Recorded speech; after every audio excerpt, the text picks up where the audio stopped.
651, diambil. Agustinus berpikir bahwa militer Amerika ada di sini untuk setan, tetapi itu semua karena Ningsi. Pria ini telah menyebutkan bahwa Ningsi adalah istrinya. Lalu, bagaimana dengan setan? Apakah Ningsi bukan wanita setan? Agustinus tidak punya waktu untuk ragu, dia tahu bahwa dia tidak pernah bisa mengakui menembak Ningsi. Sebagai gantinya, dia bersikeras bahwa dia tidak mengenal Ningsi dan tidak pernah menculik istri pria ini. Tidak mau bicara, Lu Tingqiao berdiri dan menatapnya dengan santai. Ada banyak cara untuk membuatmu berbicara jika kamu ingin mencoba. Keringat menetes dari dahi Agustinus ketika dia memandang orang asing ini dan berpikir pada dirinya sendiri, jika orang ini begitu yakin dengan apa yang telah saya lakukan, dia mungkin memiliki cukup bukti untuk percaya sehingga tidak ada artinya menyangkal kebenaran lagi. Wanita itu, dia, baru saja dibawa pergi. Setelah beberapa saat, Agustinus memutuskan untuk mengatakan kebenaran. Bajingan, mengapa kamu menculik Nyonya Lu? Tumpahkan itu. Seorang prajurit menabrak bahu Augustin dengan pistolnya lagi. Para prajurit militer ini tidak terlalu sabar. Dengan ratapannya seperti babi yang sekarat, luka baru terbelah di wajah Agustinus. Beritahu kami siapa yang membawa Nyonya Lu pergi atau aku akan membunuhmu sekarang. Tentara itu menatapnya dengan tajam. Tanpa menunggu Augustin berbicara, Kapten pergi ke Lu Tingqiao dan berbisik kepadanya, Tuan Lu, dari video CCTV tadi, istrimu telah dibawa pergi oleh sekelompok orang lain, yang masih di Philadelphia pada saat itu, saat. Kelompok orang lain, Lu Tingqiao mengerutkan kening. Kesulitan apa yang dialami Ningsi saat ini? Tapi, Tuan Lu, orang-orang ini, mereka bukan penjahat biasa, Kapten menjelaskan dengan cemas ketika dia melihat mobil lapis baja kelas militer dan senapan mesin berat. Setelah mendengar deskripsi Kapten, Lu Tingqiao langsung menjawab, aku akan menyelamatkan istriku. Bagaimana dengan orang-orang ini? Kapten memandang Augustin dan anak buahnya. Haruskah kita bunuh mereka di sini saja? Lu Tingqiao menggelengkan kepalanya. Dia diingatkan tentang bagaimana mereka menghina Ningsi dan merobek pakaiannya, jadi dia berkata dengan dingin, saya ingat militer Amerika memiliki sistem interogasi yang unik. Kapten langsung mengerti. Haha, aku mengerti, Tuan. Lu, biarkan aku yang menangani mereka, aku tidak akan mengecewakanmu. Terima kasih. Lu Tingqiao mengangguk sedikit. Bawa orang-orang ini ke truk dan bawa mereka pergi. Kopral di samping Kapten memerintahkan. Agustinus dan orang-orangnya dibawa pergi dengan paksa, tanpa ada cara untuk melawan. Augustin menggantung kepalanya dengan muram seolah-olah dia adalah mayat. Dia berpikir apa yang telah dilakukan Tang Ye kepadanya adalah keputusasaan terbesarnya, tetapi dia belum tahu apa yang akan terjadi padanya selanjutnya. Sistem interogasi militer Amerika akan menjadi neraka nyata di bumi. Setengah jam kemudian, di suatu tempat di Philadelphia. Dua jet tempur militer melonjak melewati cakrawala kota dan beberapa tank perang mendekat, memaksa mobil-mobil lapis baja berhenti. Meskipun ada pertahanan berat pada mobil lapis baja, mereka tidak berani bertindak gegabah ketika menghadapi tank perang. Bagaimanapun, itu adalah tank perang Amerika dan bukan mobil mainan. Satu tembakan dari benda itu akan benar-benar menghancurkan mobil lapis baja itu. Militer Amerika, Feng Jin terkejut dengan situasinya. Mungkinkah aktivitas mereka malam ini membuat mereka terkena militer Amerika? 652. Kedua belah pihak terhenti. Udara tegang dan belum ada yang bergerak. Apa yang terjadi? Pria di mobil perak itu bertanya ketika kelompok itu berhenti maju. Di dalam mobil, Ningsi tampak pucat karena kehilangan banyak darah. Dia tidak memiliki kekuatan untuk peduli tentang apa yang terjadi di luar, tetapi dia hanya membuka matanya setengah setelah mendengar keributan. Tang Ye datang dari mobil lapis baja lain dan melaporkan, itu militer. Pria di mobil perak itu dengan dingin bereaksi, oh. Philadelphia selalu menjadi daerah tanpa hukum, namun militer ikut campur kali ini. Sepertinya mereka telah mengalokasikan setiap sumber daya yang mereka miliki untuk area ini. Menarik, pria itu turun dari mobil dengan seringai di wajahnya. Di salah satu tank perang, Kapten merasa ada sesuatu yang salah ketika dia melihat pria berambut perak turun dari mobil. Dia tidak menyangka dia akan kembali. Kapten tidak benar-benar peduli apa yang dia lakukan dalam kegelapan, tetapi dia telah meninggalkan militer dalam posisi yang canggung kali ini dengan ikut campur dalam masalah. Kapten Wyman, selamat siang. Apa yang membawamu ke sini hari ini? Sapa lelaki itu dengan arogan, bertindak seolah-olah Philadelphia adalah markasnya sendiri. Feng Jin prihatin dengan ego pria itu. Dia tidak pernah tahu bagaimana menahan diri. Mereka sudah berada dalam situasi yang cukup buruk dan memprovokasi militer bukanlah ide terbaik untuk mengeluarkan mereka dari sana. Kapten membara dengan amarah, tetapi dia memakai fasad yang tenang dan tenang. Serahkan orang yang kamu culik. Mari kita menghemat waktu satu sama lain. Dia dengan ketat mengikuti perintah yang dia terima dan mencoba menyelesaikan masalah dengan damai. Segalanya mudah jika saja Augustin yang menangani, tetapi baginya, jika kedua belah pihak berakhir dalam perkelahian, biayanya akan terlalu besar. Pria berambut perak mengangkat alisnya. Orang yang diculiknya. Siapa sebenarnya yang aku culik? Pria itu bertanya dengan minat tinggi. Ketika kapten akan terus membujuknya, seseorang turun dari mobil di belakang. Pria itu masih mengenakan jas hitam dari pesta koktail dan dia memiliki aura dingin di sekelilingnya. Dengan nada dingin yang cocok dengan matanya yang garang, dia mengucapkan, "Istriku." Saat pria itu muncul, pria berambut perak itu tiba-tiba menjadi lebih tajam dan agresif daripada tidak peduli. Dia mengepalkan giginya dan berkata, "Lu Tingqiao." Kedua pria itu selusin langkah terpisah, satu kejahatan, satu es dingin. Udara memiliki percikan api tak terlihat yang menyala. Di mobil perak, Ningsi tiba-tiba terbangun. Di mobil perak, Ningsi tiba-tiba terbangun. Apa yang terjadi? Dia pikir, dia baru saja mendengar suara Lu Tingqiao. Tidak mustahil. Mengapa Lu Tingqiao ada di sini? Itu pasti halusinasi. Cahaya di mata Ningsi memudar dengan cepat, tetapi percikan kecil harapan di dalam hatinya mendesaknya untuk melihat keluar jendela. Dia heran ketika dia akhirnya melihat apa yang terjadi. Di depan jet tempur hitam dan tank perang yang menakutkan itu berdiri sosok gunung yang familiar. Dia memancarkan aura musim dingin tapi dia menghangatkan hatinya. Lu Tingqiao. Dulu, sungguh dia. Setelah keheningan panjang yang menyesakkan, pria berambut perak itu berbicara, lucu. Siapa istrimu? Sebelum Lu Tingqiao bisa mengatakan apa-apa, kepala keluar dari mobil perak itu. Ningsi melambai sambil berteriak, aku, ini aku. Selamatkan saya, bos. 653. Saat dia melihat gadis itu, sikap beku Lu Tingqiao langsung retak. Ningsi. Hanya beberapa jam dari saat dia menerima panggilan telepon Jiang Muye sampai sekarang, tapi rasanya seperti beberapa lama. Dia akhirnya menemukannya. Ketika dia mendengar kata-kata Ningsi, pria berambut perak tidak bisa tetap tenang lagi. Dengan frustrasi, dia segera berbalik untuk mencaci makinya, aku, pantatmu. Kembali, Tang Ye, bawa dia pergi. Dia langsung terganggu olehnya. Beraninya dia menipu dia tepat di wajahnya. Dia benar-benar akan menentangnya sekarang. Feng Jin sedikit batuk dan Feng Xiaoxiao menggosok hidungnya tanpa berkata-kata dan menatap langit dengan polos. Tang Ye tampak seperti dia telah meramalkan semua ini ketika dia mengikuti perintah setan dan berjalan untuk menyalakan mesin. Menonton pemandangan bergulir mundur dengan cepat melalui jendela dan jaraknya dari Lu Tingqiao meningkat, Ningsi langsung cemas keluar dari jendela mobil dan menangis dengan sedih, aku tidak ingin pergi, aku tidak mau. Bos, selamatkan aku, selamatkan aku. Melihat wajah kecil gadis itu yang menyedihkan, Lu Tingqiao merasakan hatinya menegang dan dia merasakan perasaan sukacita yang bahkan lebih tak tergambarkan. Bukankah pria berambut perak ini yang dia sukai? Kenapa dia benar-benar mengakui itu, dia adalah istrinya? Kenapa dia benar-benar mengakui itu, dia adalah istrinya? Mungkinkah mereka bertengkar, atau...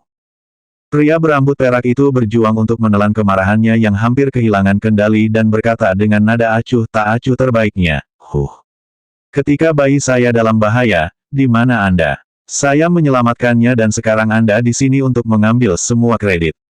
Sayangku, Ketika Lu Tingqiao mendengar ini, dia segera menutup semua kehangatan yang dia rasakan dan berkata dengan wajah poker, siapa yang harus istri saya berterima kasih atas bahaya? Kamu, pria itu terdiam.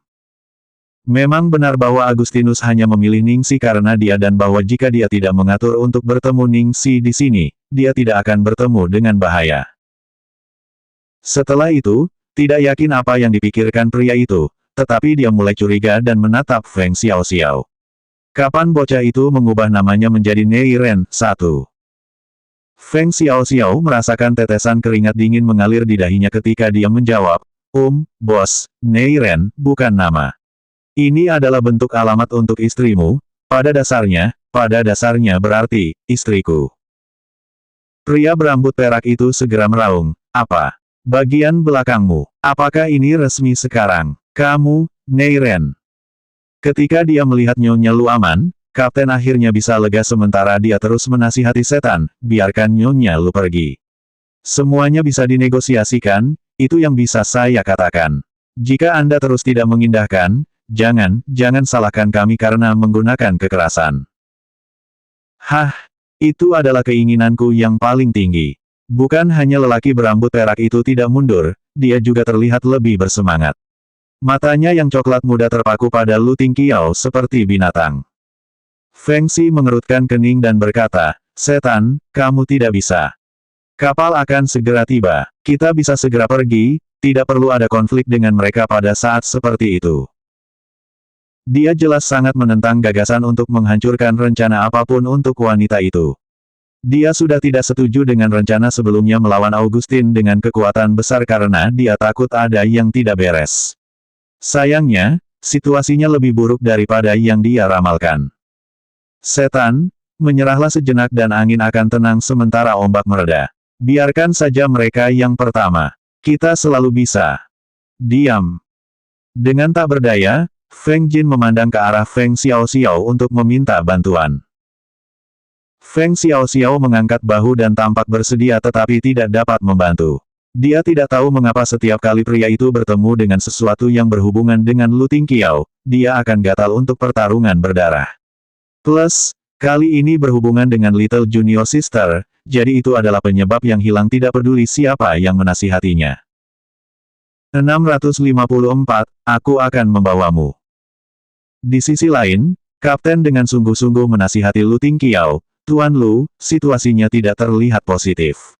Saya dapat mengancam mereka di sana-sini, tetapi jika kami benar-benar memobilisasi senjata api, ini tidak akan berhasil. Kenapa tidak? Mata Lu Tingqiao menyala-nyala. Dia sudah siap untuk memberikan segalanya. Masalah besar, dia hanya akan menyetujui kondisi Menteri Naka yang tidak menguntungkan. Lalu bagaimana jika perang ini dihasut? Awalnya, dia ragu-ragu ketika melihat pria berambut perak itu karena dia menyadari bahwa inilah yang disebutkan Ningxi, orang yang sangat dia sukai. Namun, ternyata dia telah mengambil risiko yang sangat besar dan melalui bahaya untuk melakukan perjalanan ke Philadelphia diam-diam hanya untuk melihatnya. Dia mengikutinya dengan rela. Fakta seperti itu menusuk hatinya seperti panah, membuatnya sangat sedih. Padahal, saat dia merasa putus asa, Ningxi tiba-tiba muncul dan benar-benar mengakui dirinya sebagai istrinya. Dia jelas tidak ingin pergi dengan orang ini. Dia memohon bantuan padanya. Dia telah mengalami kematian dalam sekejap dan dihidupkan kembali di kemudian hari. Lu Tingqiao langsung kembali ke alam manusia dari neraka. Terlepas dari apa dan bagaimana, dia harus membawanya pulang bersamanya hari ini. Dan pada saat itu, pikiran pria berambut perak itu hampir tidak selaras dengan Lu Tingqiao.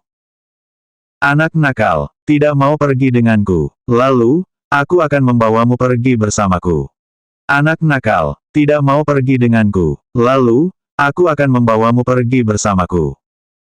Kakak senior, jika kamu membiarkanku pergi hari ini, aku akan menjadi budakmu untuk mengembalikan rasa terima kasihku di kehidupan berikutnya. Kakak senior, apakah kamu benar-benar tidak peduli dengan persaudaraan lagi? Apakah aku masih bukan adik junior yang paling kamu cintai? Di dalam mobil, tidak peduli bagaimana Ningxi memohon, Tang Ye tidak bergerak sama sekali. Akhirnya, Ningsi menyerah dan dengan putus asa merosot di kursi mobil, mengingat saat memabukkan dia melihat Lu Tingqiao. Semakin dia memikirkannya, semakin dia merasa sengsara. Akan lebih baik jika tidak ada harapan sama sekali. Pada saat seperti itu, dia tiba-tiba melihatnya. Meskipun mobil kecil ini terlihat kumuh, masih berfungsi dengan baik dan Tang Ye dapat mengusirnya dengan cepat. Ketika mereka hendak mencapai dermaga, seseorang tiba-tiba muncul di jalan di depan mereka. Dia dan Tang Ye tidak akan pernah berpikir bahwa seseorang akan muncul di sini pada saat itu. Tang Ye menghentikan mobil dengan rem darurat dan berhenti setengah meter dari pria itu.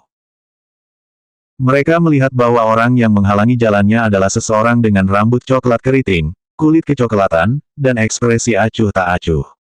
Dulu, Ningsi sangat terkejut sehingga dia tergagap. Kedua, apa? Alis pria itu terangkat dan pada saat itu, bagi Ningsi, rasanya seperti jutaan pohon sakura berbunga. Kakak senior kedua, kakak senior kedua, kakak senior kedua, kakak senior kedua, kakak senior kedua. Ekspresi Ningsi begitu emosional seolah-olah dia adalah penggemar gila yang baru saja melihat idola favoritnya dan dia mulai bersorak dengan kegembiraan belaka. Dia bahkan lupa bahwa luka di pahanya sakit, melompat keluar mobil dan berlari. Kakak senior kedua, ini benar-benar kamu. Pria itu tertawa terbahak-bahak. Hahaha, kakak senior, merindukanku. Aku merindukanmu. Oh, kakak senior kedua, aku sangat merindukanmu. Mata Ningsi menangis. Dia sudah lama tidak melihatnya dan dia sangat merindukannya. Dia takut pada banyak orang saat itu, tetapi Tang Lang adalah satu-satunya orang yang paling ingin dilihatnya dan paling suka dekat dengannya. Lelaki itu mengusap rambutnya yang acak-acakan dan berkata, gadis yang baik, gadis yang baik. Aku juga merindukanmu. Aiya, Little Junior Sister, rambutmu sudah sangat panjang. Kamu terlihat cantik dengan rambut panjang. Ternyata kamu benar-benar anak perempuan yang cantik. 655, ayo, aku tidak bisa melihat lagi. Jelas, aku terlihat lebih cantik dalam pakaian wanita.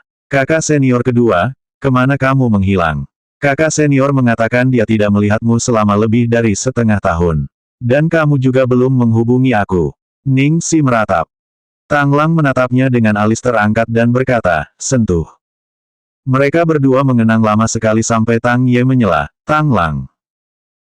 Tang Ye memanggil nama pria itu tanpa ekspresi di wajahnya, hanya matanya yang bertanya diam-diam. Aha, kakak senior, lama tidak bertemu. Apakah kamu merindukanku? Tang Lang mengayunkan lengannya ke bahu Tang Ye dan bersandar padanya dengan sembarangan. Tang Ye mendorongnya dengan satu tangan dengan kasar dan berkata, Tuan telah mencarimu. Tang Lang bersikeras bersandar padanya lagi. Hanya Tuan, bagaimana denganmu? Di samping, Ningsi menutupi matanya dan berkata, ayo, aku tidak bisa melihat lagi. Ada anak-anak di sini. Bunga-bunga bangsa kita akan sangat dipengaruhi oleh kalian berdua. Tang Lang memukul kepalanya dengan ringan dan berkata, kau bunganya. Tuan bunga. Aku bunga putih kecil. Dia sudah sangat menderita. Bukankah dia bunga putih kecil yang tragis sekarang? Ketika Tang Lang mendengar itu, rasanya seperti dia mendengar lelucon paling lucu di dunia saat dia memegang perutnya dan tertawa terbahak-bahak. Kamu, bunga putih kecil. Hahaha. Ningsi marah sekarang, hei.